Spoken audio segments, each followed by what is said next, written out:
Terrific. Thank you all very much for that. While it's fresh in our mind,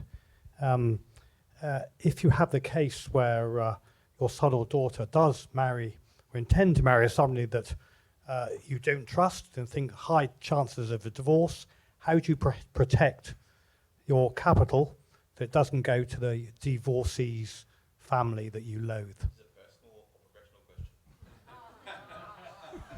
I thank you for your question, but I refuse to answer it. Look, I mean, you need to make sure that your estate plan is set up correctly. First of all, that's the number one. Gifting money becomes troublesome. Loans used to be an easy way to get around it. Banks are a bit more savvy now. What they used to be around that, the old world prenup or a binding financial agreement. It's not the most romantic thing, but it tends to be something that is happening a little bit more. And I've tended to found probably in the last 5 years that the younger people are more open to that as well. So it's not as sticky a conversation as it once was. But the reality is your estate plan's the key, is making sure that you've got structures in place, particularly testamentary trusts, which are, I think, the last bastion of tax savings in Australia, making sure that they're actually there, they're ready to go, and that you've got control in the right people's hands. And a strategy a lot of people are starting to look at is, just skip the generation, give it straight to your grandkids, and sort of take that off the table. Keep in mind, most inheritances are received by the over 50s. It's not when they need it. So you generally actually, a lot of the retirees are actually thinking about their grandchildren anyway. They want to make sure they're set up, so why not just leave them the money? I'm not sure anyone sells investment bonds here, but I think investment bonds are underutilised investment for grandchildren. I really do. I think there's something to look at them. If they haven't had children yet. It's a bit harder then. There's no one to give an investment bond to, but I think that's where the estate planning comes into it. Get on with it. Not a technical answer, just life experience. In my own case, I've got a daughter who's 30 who just got married at Christmas time to a lovely young fellow, and I debated long and hard because I'm married first of all with my divorce. First wife gave her 2/3. Second wife we had prenup. So, and then I debated long and hard. Do you have a conversation with her about prenup? So this is the daughter, 30 years old, marrying somebody, lovely looking guy, and I decided in the end myself not to. And I chatted to her about it the other day, because this is 6 months ago now she got married. The ins and outs of telling her and going through it. Do you do that before the first? Very unromantic, as you say. That's just one, and I'm happy with that, because my attitude is, when they're young, you bring them up and you teach them the best you can, and then you let them free. She makes her decision. If she marries a dud, it's her decision. She's got to live with that. The other side of the coin entirely is my mother, who's 96, the same one. She never trusted my daughter's husband, and she spent her entire life fiddling with wills and setting up trusts to try and get the 3 boys to set up a trust for the daughter who wasn't trusted because he would steal the money, and that was her life obsession. And she's still stewing at 96, mad as a cut snake now with dementia. But that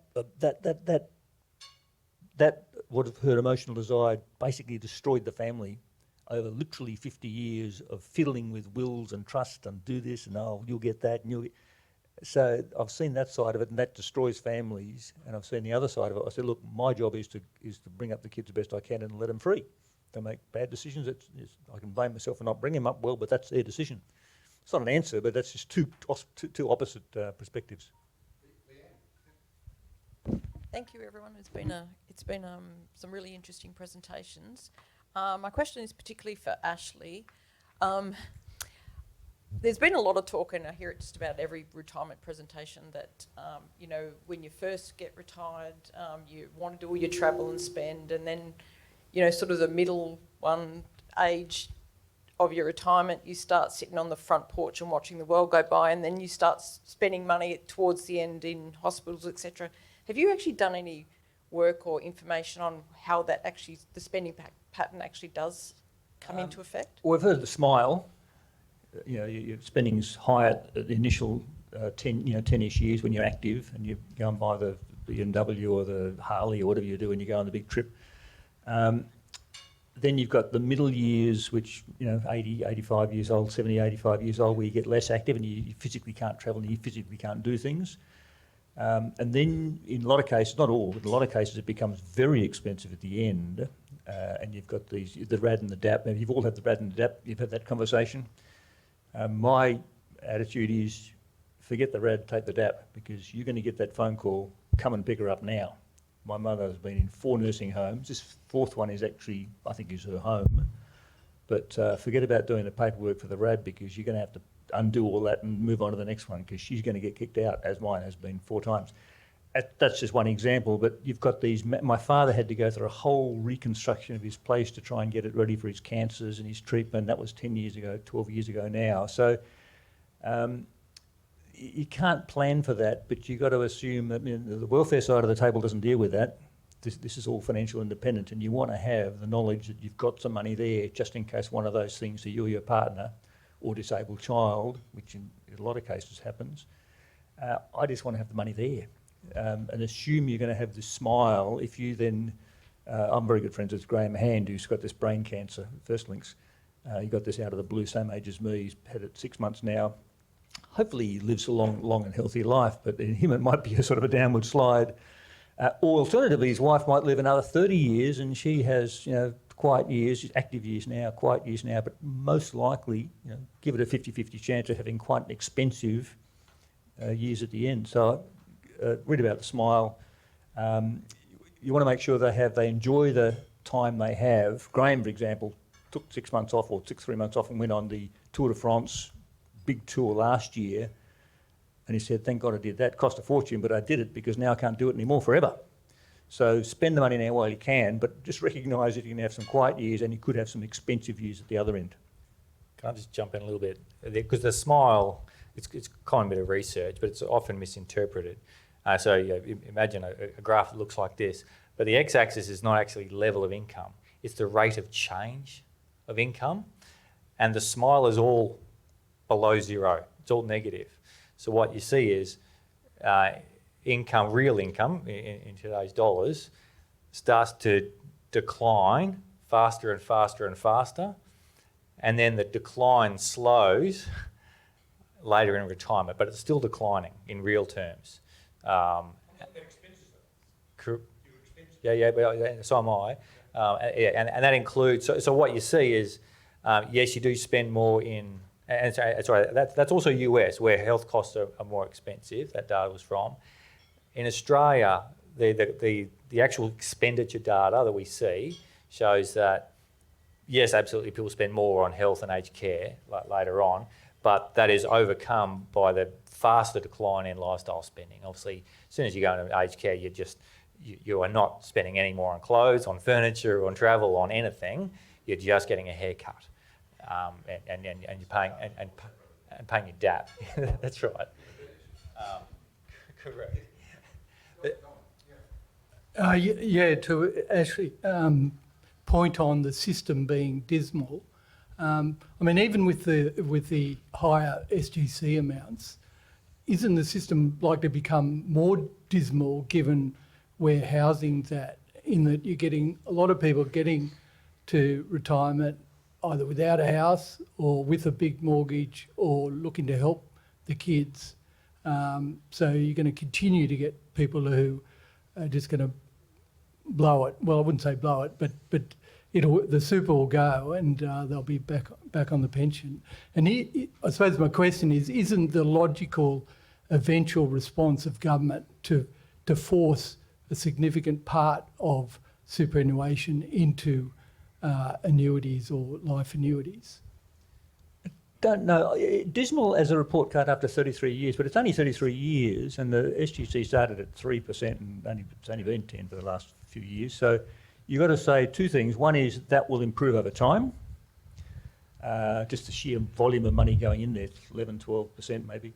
The other side of that coin is that a good part of the super balance being low is small business. That's the last thing they do at the end of the year. Their wealth's in business property and personal property and housing property. So you've got a lot of those low balances just in small business with a lot of other wealth. That's why I say super's part of it, but it's not the game. The game is the whole wealth, all your assets, all your things you can do.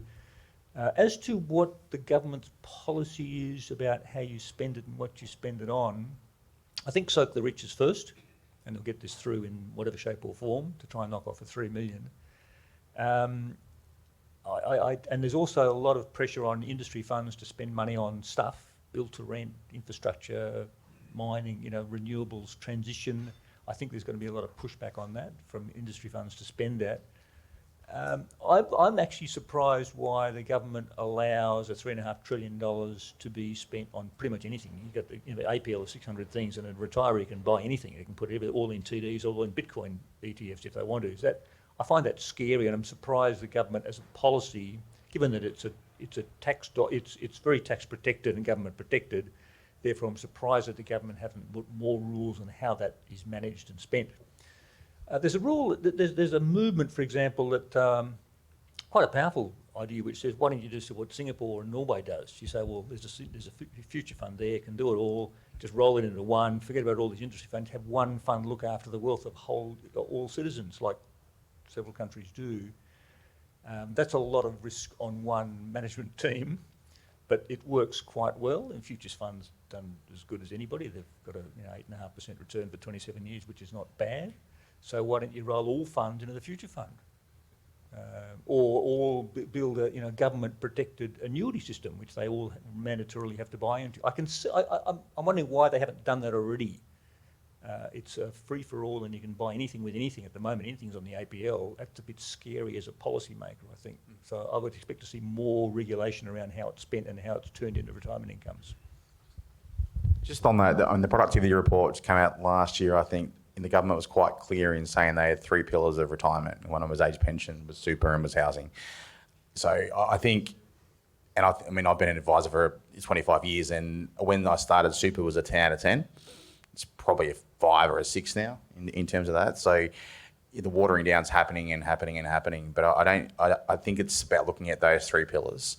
And as much as we don't want to live on the age pension, and I understand that, it's always going to be part of that framework. So I don't think they're ever going to get to a point where, it's a forcing people into an annuity stream. I think it'd be political suicide, number one. That's probably why it hasn't changed. But it'd be a pretty dangerous government to do that, I think.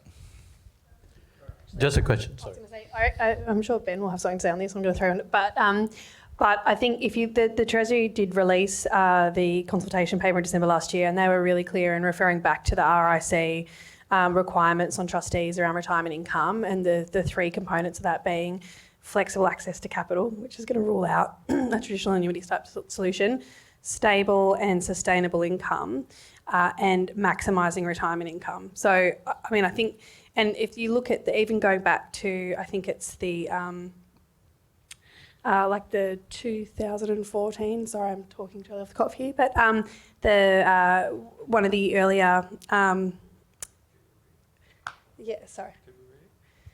Yes, I'll say that. I'll say yes, Ben. There's a model for what a well-rounded, and Ben will know about this, what a well-rounded superannuation product will look like. And if you read the papers that the government bodies are releasing, it's clear that the longevity protection is a key concern, but it's sort of one of 3 major concerns. So, as an individual, having read those papers, I think it's unlikely that they're going to do that. As you said, it would be pretty unpopular, and it's not going to achieve the outcomes they want for Australians, which is which includes, I think, an element of choice and discretion. Sorry. Thank you very much for all your thoughts. In terms of, you shared that a lot of Australians are not able to fund their own retirement because a lot of them are still on the age pension.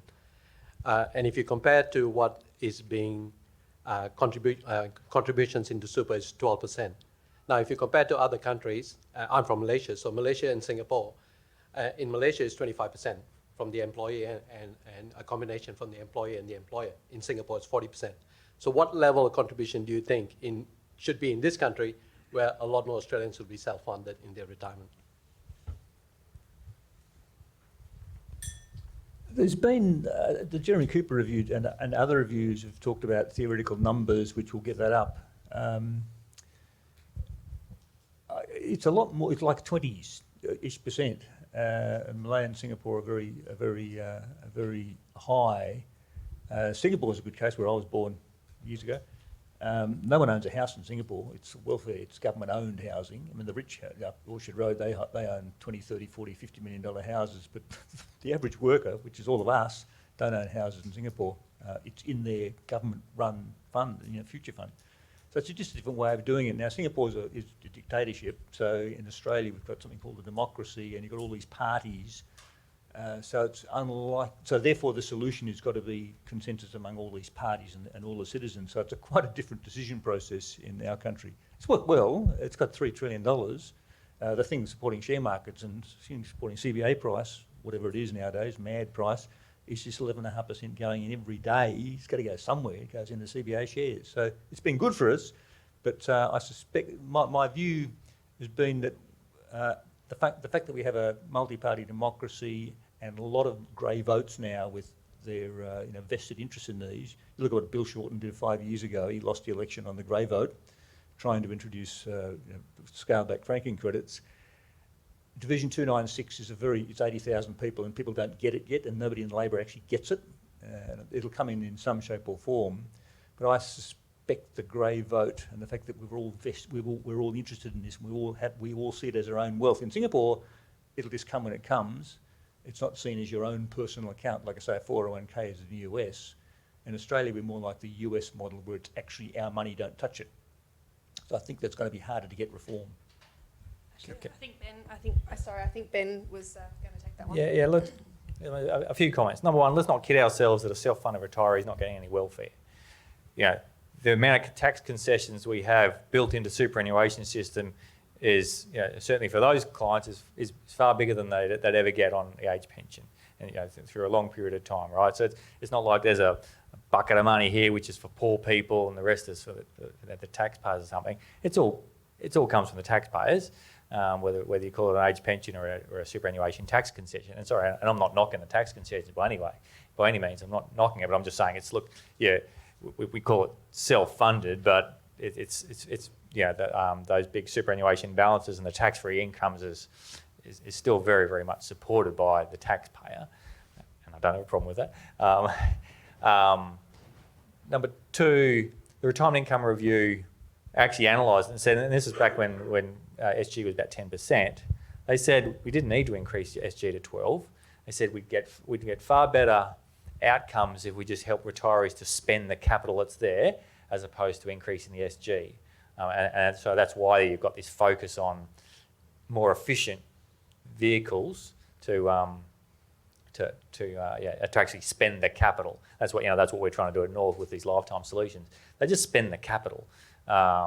And they do it in a much more efficient way than old school annuities, because you don't have to reserve capital and make expensive guarantees. It just pays it out at higher rates with a little bit of support from insurer to make sure it never runs out. But of course, you don't put all your money into it. To the point you made before, the retirement income covenant. One of the objectives is flexible access to capital, and so there's no silver bullet that's going to solve all the needs. That's why you want a couple of tools in the toolbox. So 3 ideally. You've got some sort of flexible income source, like an account-based pension. You've got a lifetime income source as a bedrock, is never going to run out, and then supported by the age pension, where it makes sense. And to the question before, are they ever going to mandate it? Yeah, it's political suicide. You need some sort of crisis, but it's hard not to see that proposal coming back at various points into the future as perhaps younger generations think the retirees is having it too good or something. Kylee, I've got a question about BlackRock. I mean, you talked about the enormous amounts of FUM here and overseas that BlackRock is involved with that are directly related to retirement. I mean, are there things from overseas that BlackRock thinks would work well in Australia, or that it's thinking of bringing to Australia, specifically for this market? Thank you for that question. I'm pretty sure I said no tricky questions. No, only because I'm literally on my 3rd day back. So in terms of my I don't know how up to date my answer is going to be. I guess what I'm trying to preface that with, but definitely, I think Larry Fink issues a letter to stakeholders annually, and if you look at the BlackRock website, you'll see his 2024 letter is all about retirement. It's all about, you know, I think the need for everyone involved in financial services to be thinking about how do we support retirees to have dignified retirement. And certainly James Kingston, who was meant to be here today, he has had a pivot while I've been on parental leave to really take over the mantle for retirement and investigate further, I think, the specific needs of the Australian market and look at the tools and capabilities we have offshore and what will fit best here. I shared a little bit about the Life Path Paycheck, which is the thing that's really innovative about that is they've managed to mark to market a product that has an annuity component, which is something that I don't think we've actually worked out how to do in other markets. So I mean, I think the general answer would be definitely we are zeroing in on the opportunity to help the Australian market to innovate further, and you know, it'll be in partnerships. So we've partnered with Lonsec and to support licensees with the tailored portfolio at scale solution that Uva and Lonsec and Julian from North spoke about earlier today, and I think we'll be continuing to do that, looking at working with our partners in Australia to really solve for some of the challenges. Other questions? Yeah.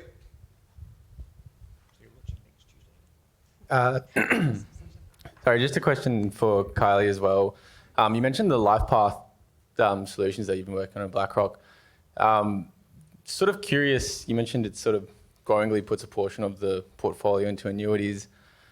I'm wondering, how is that framed to members throughout the course of accumulation into retirement?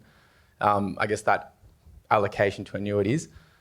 And how are members responding? They have a choice. So it's they have the option but not the obligation to take the annuity.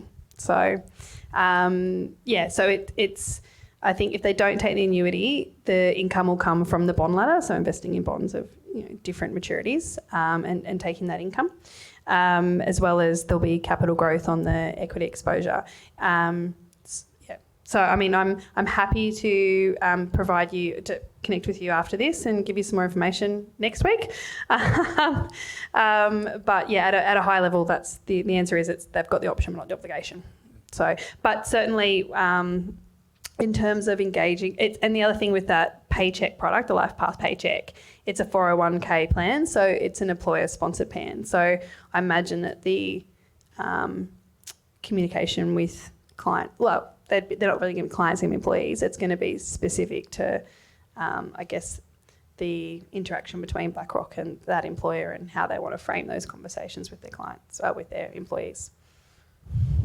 Jonathan, this isn't specifically a retirement question, but you talked about engaging with clients on the surface level and finding out what that threw out, and then engaging with them at a deeper level, which draws out much more. How do you go about that process? What is the essential difference between those sort of two ways of engaging with them? It's probably another hour presentation, Toby. There's a couple of ways. I mean, there's lots of ways to do it. Some advisors are really skilled at just asking the right questions. Other advisors need tools. I'm actually a really big believer in the behavioural aspects of using cards. So the way I've done it for a long time is I give a client a deck of cards. There's 50 cards in there. They're all values. And I ask the client to go through and pick out the 5 that matter to them most. They always pick out 6. I don't know why, just some behavioural piece of it. And then I ask them to talk through, why those things matter to them. And most clients pick out family. Most clients pick out security or retirement. There's a couple of red flags cards in there as well. So, a fame's a red flag card. If a client picks out fame, you ask them to leave very quickly out of the office. But you go through those things and you ask the client to explain to you why it matters to them. And what they tell you without really telling you is to tell you everything. So with their family, you say, tell me about your family, your mum and dad, your brother and sister, your kids, the whole work. So But there is a behavioural aspect to having the cards in their hand.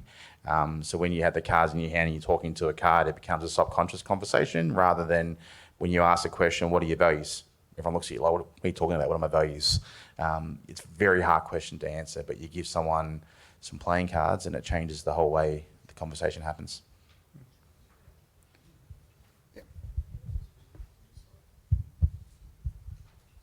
I was interested in the seeming sort of disconnect between the views of Ben and Ashley. You know, Ben in terms of, you know, the hoarding and fear of missing out and, you know, hoarding and sort of passing it on later and trying to encourage them to use more, versus Ashley's sort of lower nominal and real return outlook. I mean, is there a risk that we're trying to convince people to spend more, use more, at the very time we shouldn't be, given that, you know, returns are likely to be much lower? I'll jump in. Look, yeah, I mean, what we've got with North is a market-linked lifetime income stream, and it will just simply maximise the income drawdown of any given amount of capital. Hand on heart, I challenge anybody to come up with a better and more sustainable way to simply maximise cash flow off a given amount of capital, other than, you know, one of these sorts of things, without the fear of running out, of course. But yeah, you still have your investment skill. You need to be prudent in terms of how you manage it and how you cater for the various circumstances. Of course, you do have, and I know. Yeah, I think we should all applaud people who want to get off welfare, but I think you all know that your clients want at least $1 so they can get the card. But having some eligibility for the age pension, number one, it's enhanced significantly by these sorts of solutions. But number two, it's a natural hedge. It rises faster than price inflation. It rises in real terms over the course of retirement. It increases because of the means testing. It increases, you know, during tough times, and so we have a pretty good system, and based on also what I said before about very clear evidence. On average, Australians are spending between 1% and 3% less in real terms every year throughout retirement. You know, for me, I want to encourage people to be enjoying retirement while they can, when they're active. You know, I can't argue with that. One of the things that came up on the first one, yours, Kylee, was the fact that only 8% of retirement goes into annuities or something, and that hasn't changed, or 4%. It's actually gone down, which I would have thought philosophically annuities sound like a good idea, and yet Challenger have always struggled. They've got some. Then I had the opportunity to live next door to Bill Ireland. Bill's the founder of Challenger, and Mariner blew it up and bankrupt. And getting to know him, I got to and he was fired by Packer. It sounds good on the front cover, but if you really don't want to get into the trickery that goes on in actually building and running and selling an annuity product, because I do have, I've spent half my life unpicking the complexities and the fudges that go on in those sort of products. So they sound good on the surface, you know, free money for life, but I do, and I know there are some people who worked for Challenger, but I would have thought if built well, that should be the sort of fail-safe, peace of mind product that should have sold. But the fact that it is so complex and expensive to run and build, and so much accounting fudging that goes on, I really don't want to go into it. And all of it was built in the last 30 years of declining inflation. I don't want to face the world that we live in now with that. This is my time in the world. I can't go back at 80 years old and start working. This is it. This is my time. I'm going to use it and I'll be gone. So I want to have the peace of mind knowing that I can actually do that, knowing what's in the portfolio and running the portfolio and having proper asset allocation rather than tricky fudge products. With all respect to the people that run them,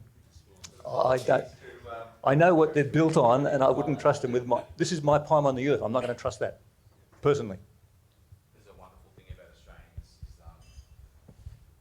we're not great at trusting things we don't understand, but we have this wonderful mentality of should be right. And I think that underpins a lot of the reasons why we don't go and